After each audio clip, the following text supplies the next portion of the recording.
In this video blog, I'll be reviewing the trades for the fourth week of December from December 17th till the 23rd for the S&P Crusher, ES2Y Futures, Iron Condor Day Trader, and the Bearish Trader portfolios. Overall, it was a pretty good week. We closed up on the Crusher, the Futures, the Iron Condor, and the Bearish Trader as well. So we had, I believe, 6 trades on the Crusher, and 5 were profitable. We did get stopped out of 1 trade, but overall it was a pretty good week. So before I get too much into this, let me go over our disclaimer. So as you're all aware, we are a third-party trading system developer. We're not registered with the CFTC as a CTA.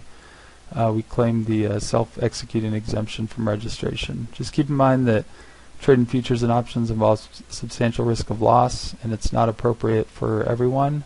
And in this video blog, I'll be reviewing live trades, so keep in mind that past performance is not indicative of future performance. If you want to pause this, go ahead and you can read the entire disclaimer, but with that, I'll go ahead and get into how we did this week. Before I get into the trades that we had this week, I'd like to just show this chart of the S&P 500. This is the E-minis, and so you have Monday, Tuesday, Wednesday, Thursday, Friday. Down here is just the 10-year note that we have on the chart as well. But for the fourth week of December, the S&P really traded sideways, as this chart shows. The reason why I bring that up is if you've watched our design methodology video, you know that we try to characterize the market into 3 categories, either kind of up, down, or sideways. And then we base the algorithm's performance, or we discuss those in relation to how the S&P did. So the idea is that we acknowledge that we cannot predict the market with 100% certainty. We do know that it'll either trade up, down, or sideways. And so what we do is we have a few algorithms that do good for each market condition, and then we do our best to limit the losses when it's kind of a contrary market condition for that algorithm. So the idea though is that you have 7 algorithms trading concurrently, and a few do good when it goes up, a few when it goes sideways, and a few when it goes down will do well, where they're designed to do well. But for this week, the market did go sideways, and so with that, let me get into the highlights for the week. So one of the bigger highlights was for sure the momentum and covered calls algorithm. You can see here that we had a winning trade we got out of on the 19th, and also we got in and got out that same day on the 19th. Then we sold some calls towards the close, and those calls expired worthless at today's close. We still are in a trade though with the bullfire, and it's down a little bit, but we haven't gotten out of it yet, so we'll kind of see what happens with that trade. If I go here, this is the my trade station set up, and so right here is that same kind of picture of those trades that we were looking at. If I zoom in, you can maybe see a little bit better. But here's the so this is Friday of last week, and as this shows, we got in at the close on Friday. Market rallied a little bit on Friday, but then on Monday we got out when the market hit our target. And then at the close on Monday, we got back in, and we actually got out that same day. So that's what this little dotted line here shows, is that we got in and got out the same day. But we did sell the calls as well. So we sold calls at a 22.65 strike price, and we collected, I believe, about 4.5 points in premium. And the market it rallied a little bit Tuesday, then sold off on Wednesday, and just kind of traded sideways on Thursday and today. So these options expired worthless, which is our kind of best case scenario for the calls. So it was a really good week for the momentum and covered calls, because we had 2 winning futures trades, and then even though we had winning futures trades, the short calls were also profitable. Now we did get back in on Tuesday, and we're in this trade right now, but so we'll see what happens next week with this trade, but just wanted to comment on that as well. Okay, so the other highlight was the Iron Condor also did really well. In fact, it had a great trade, because we sold the calls and the puts with the Iron Condor, and today both of those expired worthless. So let me just kind of highlight that. So this is the covered calls algorithm, or I'm sorry, this is the Iron Condor algorithm, and what you have here is the VIX down here, and then you can kind of ignore this. This is also just the S&P E-mini, but really what we're looking at is this chart here. So this is Monday, Tuesday, Wednesday, Thursday, Friday. This is again the S&P E-minis, and on Monday, towards the close, so these are 10-minute candles, we placed the Iron Condor trade. So we sold the 2265 calls and the 2250 puts, and you can kind of see on Tuesday the market rallied. It was above our calls, but then it kind of sold off on Wednesday, and then, like I said before, Thursday, Friday just traded sideways. So the key thing though is that we closed right at about 2259, which is kind of right in between these two options that we sold. So this was a full profit trade, and that both expired worthless. So this was a really good trade as well. Let me go back to my slide deck. Okay, so now I'll just talk about the S&P Crusher, how it did when you combine all the trades.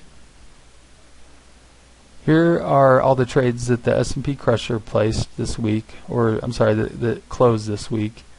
So for every 30,000 traded, we were up about $645, which is a little over 2%. But what this shows is kind of all the trades that we looked at, except for the day trade, which I'll talk about real quickly now. So you can see here the Iron Condor that we got out of today. The puts, we collected 5 points of premium, the calls about 4.6, and we have the commission here. There's no slippage on those because this is live trades, and then the protection is just the long calls and long put that we also buy to protect the position against a really big move against it. But the profit from the calls was 250 and 230, but then you do have to back out the protection and the commission. And in this number here, I do include the commission and the protection. I show the PL here without those, mainly just to show kind of the raw profit loss of the trade. So here's the covered call for the swing trade that we did, and it was basically the same as the short call on the Iron Condor. So that was also had a gain of 230. That was this call here that we sold. And then down here, the swing trade BF, that's the momentum, the two momentum trades that we talked about. So those were both profitable for about $188 and then $200 on the other one. So the day trade was the other trade that we had this week, and let me talk about that now. So so this is the day trade breakout algorithm, and this trades on 9-minute candles. So so this is Friday, Thursday, Wednesday, Tuesday, and Monday. So on Tuesday we did have a trade that we got stopped out of. So we went long on this gap up that had a little bit of strength, and then unfortunately we got stopped out, and then the market rallied a little bit there towards the close, which is never fun when you get stopped out and then the market rallies some. But either way, we did take a loss on this trade. This is about a $350 loss, and then the other day trade algorithms did not have any trades. So this one here is the morning gap short algorithm, and there were no trades on this one this week, so it was flat. And then the other day trade algorithm is right here. This is the short algorithm. You can see no trades in the last 5 days. In fact, it's been a little while since this one has traded, and that's mainly because the market's been rallying, and so that's a good thing. We obviously don't want the short algorithm to be triggering when the market is going higher. If the market kind of starts to sell off though in the next few weeks, coming into the new year and in January, then for sure this algorithm will start placing some short trades, and the morning gap more than likely will as well. So the only other algorithm I haven't talked about yet is the 10-year note. So the 10-year note has been selling off really since I believe around July. You can see that we have not had any trades on this algorithm either, and that's, again, that's a really good thing, because the 10-year note algorithm is kind of our bear market algorithm, you could say. So when the market, S&P that is, starts going lower, the expectation is that the 10-year will begin to rally again, and when it does that, we'll get back into it and hopefully have some gains as the S&P goes lower. But I think it's good to note though that this algorithm is doing the right thing. It never got in the trade in here. It probably came close because the market was stabilizing some, but it didn't, and that's a good thing because it would be down right now. So I just want to highlight that as well, that I think it's doing a good job at kind of staying on the sideline. Now again, if the S&P continues to trade sideways like it has the last really 2 weeks now, and if it starts to roll over and go lower, then the 10-year note algorithm will kick in and start placing trades.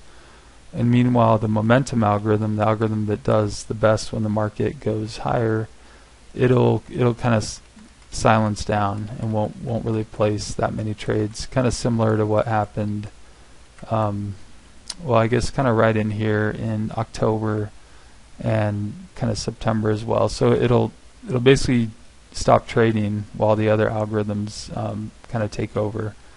I guess over here is probably a better example. This is actually January of last year, where the S&P was going lower, and so this algorithm was on the sideline.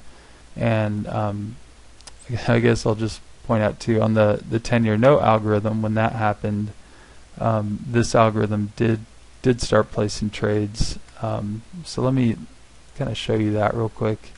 So I haven't really gone over a lot of this in quite some time, but so this is January of last year with the 10-year note, and so kind of like I was saying, as the S&P is going lower, the expectation is that the 10-year will rally, and so we'll have some winning 10-year note trades if and when that happens again, which I guess is just a matter of time. So anyway, I think that covers the trades that we had. Let me go back to my slide deck.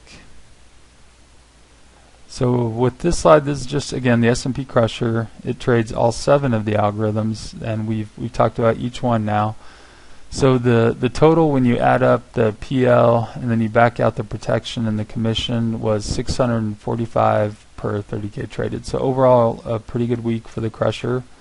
Let's look at the other ones. The ESTY futures. This is the it's basically the same as the Crusher, only it does not do the iron condor, and so it trades on 20K increments, and it had a small gain of about 1% this week. And so you can see all these trades here are the same ones that you saw here, only without the iron condor. So here's the iron condor, and it had a really good week because, again, those the 2 calls that or the call and the put that we sold expired worthless, and so that was a full profit trade. This algorithm trades, or it can trade, on a much smaller increment of $10,000 if people want to. We usually like to say that this is a very aggressive allocation. It's more typical to do 1 per 20K, but if someone was trading 1 per 10K, the gain of 418, that's about a 4% gain. So the iron condor did really well. The day trader took a hit. It also trades on $10,000 increments, so this is a very aggressive algorithm as well. So when it does good, it's obviously really good, but when it takes a loss like it did, then it can be a decent loss. And so because we got stopped out, it was about a $357 loss when you include the commission. So that's about a 3.5% loss. The bearish trader trades basically the covered calls, only they're not covered. They're just selling the calls from the momentum algorithm, and then it also trades the 10-year note, the short day trade, and the morning gap day trade. And so it's basically just the algorithms that have like really positive expectations during bear markets. And so it really didn't place a lot of trades, just this one here, and it was a gain, but it trades on $25,000 increments, and so that $210 gain is a little bit less than 1%. But overall, considering the market went sideways, we're real pleased with how the algorithms did. The Crusher pulled out a positive week. The ESTY futures did as well. Iron Condor did really well, and again, the Iron Condor is the algorithm that we have that has a high expectation in sideways moving markets, and so that's exactly what it did. And so that's always good to see when the weekly performance matches kind of our monthly expectations for how each algorithm does based on up, down, or sideways market. The day trader took a loss, and then the bearish trader still managed to have a gain even though the market went sideways. So I think that summarizes everything. Overall, I think it was a good week. We're coming into Christmas, so there'll be, I believe, a few half days and days where the markets are closed, but we'll do the next blog next week because there will be a few trading days, so we'll cover how we did then, and then definitely are looking forward to the new year to see what it brings. But if you have any questions, feel free to give us a call. You can also email us at sales@AlgorithmicTrading.net. Feel free to request a live demo. I'd be happy to kind of share my screen and walk through the performance reports for all the algorithms, answer any questions you might have. But kind of the last thing I always like to mention is just keep in mind that trading futures and options involves substantial risk of loss. It's not appropriate for all investors. You know, we're a third-party developer, and we trade the futures market. Again, we're not registered with the CFTC. We're a third-party trading system developer with that exemption from registration. So anyway, keep all that in mind, and thanks a lot for following along, and look forward to talking to you next week. All right, bye-bye.